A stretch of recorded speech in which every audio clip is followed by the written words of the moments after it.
যেটা তার 3 ছেলের বিদেশ পাঠাইছে, 4টা মেয়ে বিয়ে দিছে, বা 2 বিল্ডিং করছে, 4টা করে রুম, ভিতরে 2টা করে বাথরুম, টাইলস চলা। হ্যাঁ, আগে পূর্বপুরুষ মাটিতে মুততো, এবার এবার জি ফুট নায়নাত ফুট টাইলসে মুতে।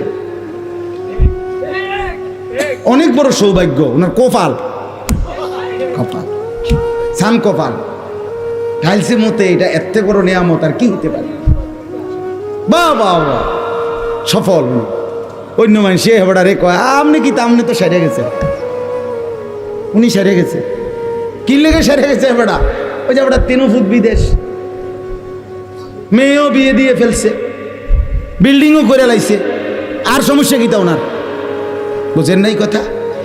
আমরা মনে করি উনি সেরে গেছে, উনি সফল, উনি কৃতকার্য। আমি যদি প্রশ্ন করি, আপনার 3 ছেলে 3 জন নামাজ পড়ে তো? আমি যদি প্রশ্ন করি, আপনার 3 ছেলে বহির্বিশ্বে ইনকাম যে করে শতভাগ হালাল? আপনার 3 ছেলের বউ পর্দা করে তো? আপনার 4টা মেয়ে বিয়ে দিছেন, শ্বশুর বাড়িতে তারা নামাজ পর্দা ঠিকমতো করে তো? নায়নাতপুর ছেলে পেলে সবাই আল্লাহর কোরআন পড়তে পারে তো? তখন আর কোনো জবাব আসবে না। তখন আর কি আসবে না? জবাব আসবে। তো সফলতা কিভাবে হলো? সফলতা কিভাবে হলো বলে?